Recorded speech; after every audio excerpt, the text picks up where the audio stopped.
सामान्य अध्ययन MCQs हिंदी पाठ 135 पहला प्रश्न। एक निम्नलिखित में से किसका उपयोग प्राकृतिक मच्छर प्रतिकर्षी तैयार करने में किया जाता है? ए. कांग्रेस घास, बी. एलिफेंट घास, सी. लेमन घास, डी. नट घास। इस प्रश्न का उत्तर है सी। प्राकृतिक मच्छर प्रतिकर्षी तैयार करने में लेमन घास का उपयोग किया जाता है। लेमन घास में सिट्रोनेला नामक तेल होता है जो मच्छरों को दूर रखने के लिए प्रभावी रूप से काम करता है। यह तेल मच्छरों की नाजुक गंध संवेदनाओं को प्रभावित करता है जिससे वे इस क्षेत्र से दूर रहते हैं। लेमन घास का तेल कई कॉस्मेटिक और प्राकृतिक मच्छर प्रतिकर्षी उत्पादों में प्रमुख घटक के रूप में प्रयोग होता है। यह सुरक्षित और पर्यावरण मित्र भी होता है। अगला प्रश्न। 2 जीवों के निम्नलिखित प्रकारों पर विचार कीजिए। 1 कॉपीपोर, 2 साइनोबैक्टीरिया, 3 डाइटम, 4 फोरामिनिफेरा। उपर्युक्त में से कौन से जीव महासागरों की आहार श्रृंखलाओं में प्राथमिक उत्पादक हैं? ए. 1 और 2, बी. 2 और 3, सी. 3 और 4, डी. 1 और 4। इस प्रश्न का उत्तर है बी। साइनोबैक्टीरिया और डाइटम महासागरों की आहार श्रृंखलाओं में प्राथमिक उत्पादक होते हैं। साइनोबैक्टीरिया, जिन्हें ब्लूग्रीन एल्गी भी कहा जाता है, और डाइटम, सिलिका से बने एल्गी, प्रकाश संश्लेषण करके अपनी ऊर्जा प्राप्त करते हैं और समुद्री पारिस्थितिकी तंत्र में ऊर्जा का प्राथमिक स्रोत प्रदान करते हैं। ये जीव छोटे आकार के होते हुए भी समुद्र के खाद्य जाल की नींव रखते हैं, जिससे अन्य समुद्री जीवों को भोजन मिलता है। अगला प्रश्न। 3 निम्नलिखित प्राणियों पर विचार कीजिए। 1 जाहक, हेजहॉग, 2 शैलमूषक, मार्मोट, 3 वज्रशल्क, पेंगोलिन। उपर्युक्त में से कौन सा से जीव परभक्षियों द्वारा पकड़े जाने की संभावना को कम करने के लिए स्वयं को लपेटकर अपने सुभेद्य अंगों की रक्षा करते हैं? ए. 1 और 2, बी. केवल 2, सी. केवल 3, डी. 1 और 3। इस प्रश्न का उत्तर है डी। जाहक, हेजहॉग और वज्रशल्क, पेंगोलिन दोनों परभक्षियों से अपनी रक्षा करने के लिए अपने शरीर को लपेटने की क्षमता रखते हैं। हेजहॉग अपने शरीर को गोल करके अपने कांटेदार बालों को ऊपर उठाता है, जिससे वह सुरक्षा प्राप्त करता है। पेंगोलिन भी जब खतरे का सामना करता है तो वह अपने शरीर को एक गेंद की तरह लपेट लेता है, जिससे उसका सख्त कवच उसे परभक्षियों से बचाता है, जबकि मार्मोट ऐसा नहीं करता। अगला प्रश्न। 4 वनों पर न्यूयॉर्क घोषणा, न्यूयॉर्क डिक्लेरेशन ऑन फॉरेस्ट्स के संदर्भ में निम्नलिखित में से कौन से कथन सही हैं? 1 2014 में संयुक्त राष्ट्र जलवायु शिखर सम्मेलन में पहली बार इसका समर्थन किया गया था। 2 इसमें वन के ह्रास को रोकने के लिए एक वैश्विक समयरेखा का समर्थन किया गया। 3 यह वैध रूप से बाध्यकारी अंतर्राष्ट्रीय घोषणा है। 4 यह सरकारों, बड़ी कंपनियों और देशीय समुदायों द्वारा समर्थित है। 5 भारत इसके प्रारंभ के समय हस्ताक्षरकर्ताओं में से एक था। नीचे दिए गए कूट का प्रयोग कर सही उत्तर चुनिए। ए. 1, 2 और 4, बी. 1, 3 और 5, सी. 3 और 4, डी. 2 और 5। इस प्रश्न का उत्तर है ए। न्यूयॉर्क घोषणा, न्यूयॉर्क डिक्लेरेशन ऑन फॉरेस्ट्स 2014 में संयुक्त राष्ट्र जलवायु शिखर सम्मेलन में पहली बार समर्थित की गई थी और इसका उद्देश्य वन के ह्रास को रोकने के लिए एक वैश्विक समयरेखा तैयार करना था।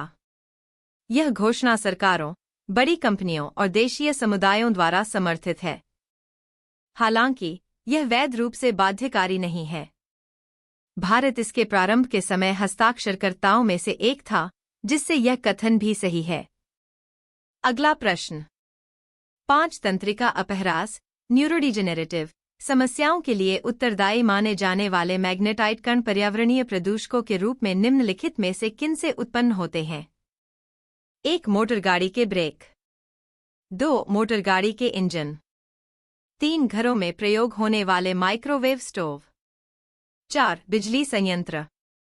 5 टेलीफोन लाइन। नीचे दिए गए कूट का प्रयोग कर सही उत्तर चुनिए। ए केवल 1, 2, 3 और 5। बी केवल 1, 2 और 4। सी केवल 3, 4 और 5। डी 1, 2, 3, 4 और 5। इस प्रश्न का उत्तर है डी। मैग्नेटाइट कण, जो तंत्रिका अपहरास न्यूरोडिजेनेरेटिव समस्याओं के लिए उत्तरदायी माने जाते हैं, विभिन्न पर्यावरणीय प्रदूषकों से उत्पन्न होते हैं। ये कण मोटर गाड़ी के ब्रेक, धातु की घर्षण से मोटर गाड़ी के इंजन, वायुमंडलीय प्रदूषण, घरों में प्रयोग होने वाले माइक्रोवेव स्टोव, बिजली संयंत्र, उत्सर्जित धुएं और टेलीफोन लाइन, विभिन्न इलेक्ट्रॉनिक उपकरणों से निकल सकते हैं। अगला प्रश्न। 6 निम्नलिखित में से कौन सा जीव निस्यंदक भोजी फिल्टर फीडर है? ए अशल्क मीन कैटफिश। बी अष्टभुज ऑक्टोपस। सी सीप ऑयस्टर। D हवासिल pelican. इस प्रश्न का उत्तर है सी। सीप ऑयस्टर एक निस्यंदक भोजी फिल्टर फीडर है। सीप समुद्र में पानी को फिल्टर करके उसमें घुली हुई सूक्ष्म जलजीवों और प्लैंकटन को अपना भोजन बनाता है। यह प्रक्रिया सीप के शेल के माध्यम से पानी को अवशोषित करके होती है, जिसमें छोटे कणों को फिल्टर किया जाता है। अन्य विकल्प जैसे कि कैटफिश, ऑक्टोपस और पेलिकन सक्रिय रूप से शिकार करते हैं और निस्यंदक भोजी नहीं होते। अगला प्रश्न। 7 निम्नलिखित जैव भूरासायनिक चक्रों में से किसमें चट्टानों का अपक्षय चक्र में प्रवेश करने वाले पोषक तत्व के निर्मुक्त होने का मुख्य स्रोत है? ए कार्बन चक्र। बी नाइट्रोजन चक्र। सी फास्फोरस चक्र। डी सल्फर चक्र। इस प्रश्न का उत्तर है सी। फास्फोरस चक्र में चट्टानों का अपक्षय पोषक तत्वों के मुक्त होने का मुख्य स्रोत होता है। चट्टानों में फास्फोरस मुख्य रूप से फॉस्फेट रूप में पाया जाता है। जब ये चट्टानें अपक्षय वेदरिंग के माध्यम से टूटती हैं, तो फॉस्फेट पानी और मिट्टी में घुलकर पौधों द्वारा अवशोषित किया जाता है। इस प्रकार फास्फोरस चक्र में चट्टानों का अपक्षय पोषक तत्वों के जारी होने का प्रमुख स्रोत है, जो पारिस्थितिकी तंत्र में फास्फोरस का पुनः चक्रण करता है। अगला प्रश्न। 8 निम्नलिखित में से कौन से जीव अपरदाहारी डेट्राइटिवोर हैं? 1 केंचुआ। 2 जेलीफिश। 3 सहस्रपादी मिलीपीड। 4 समुद्री घोड़ा सी हॉर्स। 5 काष्ठयुका वुडलाइस। नीचे दिए गए कूट का प्रयोग कर सही उत्तर चुनिए। ए केवल 1, 2 और 4। बी केवल 2, 3, 4 और 5। सी केवल 1, 3 और 5। डी 1, 2, 3, 4 और 5। इस प्रश्न का उत्तर है सी। अपरदाहारी डेट्राइटिवोर वे जीव होते हैं जो मृत जैविक पदार्थ जैसे सड़ीगली पत्तियां या अन्य मृत कार्बनिक पदार्थ को खाते हैं। इनमें से केंचुआ, सहस्रपादी, मिलीपीड और काष्ठयुका वुडलाइस अपरदाहारी होते हैं। ये जीव मृत जैविक सामग्री को खाकर पोषक तत्वों का पुनःचक्रण करते हैं, जबकि जेलीफिश और समुद्री घोड़ा सी हॉर्स प्रायः मछली या प्लैंकटन खाते हैं, इसलिए वे अपरदाहारी नहीं होते। अगला प्रश्न। 9 यूएनईपी द्वारा समर्थित कॉमन कार्बन मेट्रिक को किस लिए विकसित किया गया है?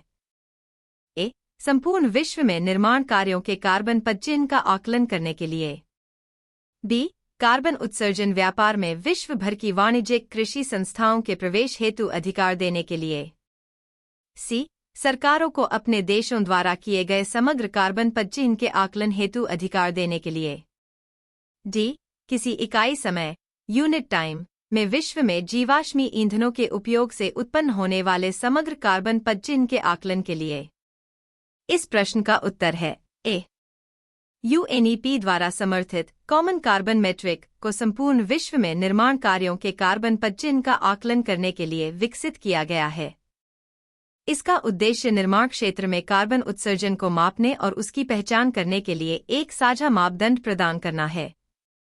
यह मानक निर्माण उद्योग में स्थिरता और पर्यावरणीय प्रभाव को बेहतर समझने के लिए आवश्यक है, ताकि प्रभावी तरीके से कार्बन उत्सर्जन में कमी लाई जा सके।